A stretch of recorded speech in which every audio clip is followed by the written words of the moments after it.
ಏಳೂರು ಮೊಗವೀರ ಮಹಾಸಭಾದ ವತಿಯಿಂದ ಹೆಜಮಾಡಿಯ ಅಮಾವಾಸ್ಯೆ ಕರಿಯದಲ್ಲಿ ಸಮುದ್ರ ಪೂಜೆ ನೆರವೇರಿಸಿ ಸಮುದ್ರ ದೇವತೆಗೆ ಹಾಲು ತೆಂಗಿನಕಾಯಿ ಸಮರ್ಪಣೆ ಮಾಡಲಾಯಿತು. ಪಲಿಮಾರು, ಗುಂಡಿ, ಸಣ್ಣಗುಂಡಿ, ಹೆಜಮಾಡಿ, ಮಟ್ಟು, ಆಚೆಮಟ್ಟು ಹಾಗೂ ಕನ್ನಂಗಾರು ಸೇರಿ 7 ಊರಿನ ಮೊಗವೀರ ಬಾಂಧವರು ಹಾಲು, ತೆಂಗಿನಕಾಯಿ, ಫಲ ವಸ್ತುಗಳನ್ನು ತಂದು ಸಮುದ್ರ ದೇವರಿಗೆ ಸಮರ್ಪಿಸಿದರು.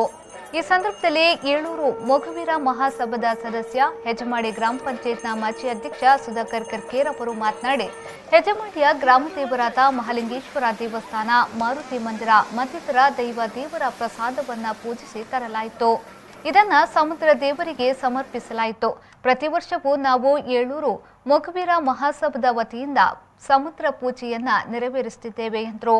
ನಮ್ಮ ಮೊಗವೀರರ ಜೀವಾಳದ ಈ ಸಮುದ್ರವನ್ನು ಪ್ರಾರ್ಥನೆ ಮಾಡುವಂತಹ ಕಾರ್ಯಕ್ರಮ ಇವತ್ತು ನೂಲ ಹುಣ್ಣಿಮೆ, ನರಳು ಹುಣ್ಣಿಮೆ ಎಂಬ ಕಾರ್ಯಕ್ರಮದ ಅಂಗವಾಗಿ ಸಮುದ್ರ ಮಾತೆಯನ್ನು ಪ್ರಾರ್ಥನಾ ಮಾಡುವ ಕಾರ್ಯಕ್ರಮವನ್ನು ಇವತ್ತು ನಮ್ಮ ಏಳೂರು ಮೊಗವೀರ ಸಭೆಯ ವತಿಯಿಂದ ಹಮ್ಮಿಕೊಂಡಿದ್ದೇವೆ.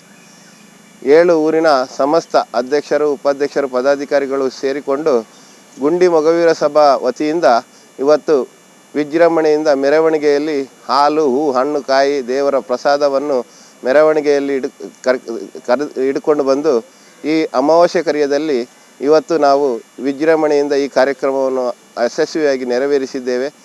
ಶ್ರೀ ಮಾತೆ ಸಮುದ್ರ ಮಾತೆ ನಮ್ಮ ಮೊಗವೀರರ ಜೀವನಾಳವಾದ್ದರಿಂದ ಇನ್ನು ಮುಂದಿನ ದಿನಗಳಲ್ಲಿ ಯಶಸ್ವಿಯಾಗಿ ಮತ್ಸ್ಯ ಸಂಪತ್ತನ್ನು ಅನುಗ್ರಹಿಸಲಿ.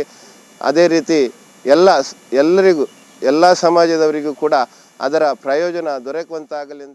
ಈ ಸಂದರ್ಭದಲ್ಲಿ ಮೊಗವೀರ ಮಹಾಸಭಾದ ಎಲ್ಲ ಸದಸ್ಯರು ಉಪಸ್ಥಿತರಿದ್ದರು.